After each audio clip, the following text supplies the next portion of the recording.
যেদিনই কোথাও একটা যাওয়ার ব্যাপার হয় সেদিনই হাজার একটা কাজ মাথায় এসে পড়ে। আর জানি না এত প্রেশারের মধ্যে গোছগাছ নিয়ে এমন একটা টেনশন ঘোরে, ভাবি এই নিলাম কি না সেই নিলাম কি না।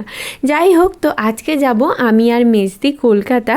ও হ্যাঁ হ্যাঁ, তোমাদের তো একদমই বলা হয়নি, আমার মেজদির খুবই কাছাকাছি চলে এসেছে এঙ্গেজমেন্ট, আর সেটারই বাজার করতে আমি আর মেজদি যাব কলকাতা। আর তার জন্য দেখো সব গোছগাছ শুরু হয়ে গেছে। আর হুড়োমুড়ি করে আমার দিদির সব জিনিস কিন্তু আমাকেই গোছাতে হয়। আর আমি না কোথাও যাওয়ার কথা এলেই খুব টেনশনে পড়ে যাই ঠাম্মাকে নিয়ে, কারণ ঠাম্মার স্নান করানো, খাওয়ানো, মেডিসিন দেওয়া সবটাই কিন্তু আমার দায়িত্ব।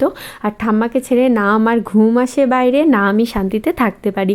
তো যাই হোক, এখানে হালকা করে ঠাম্মাকে মেডিসিনগুলো বুঝিয়ে দিচ্ছিলাম, যদিও বাবা থাকবে, আর বাবা থাকলে আমি অনেকটা এমনিই নিশ্চিত থাকি, কারণ ঠাম্মাকে কিন্তু বাবাও খুব ভালো সামলে নেয়।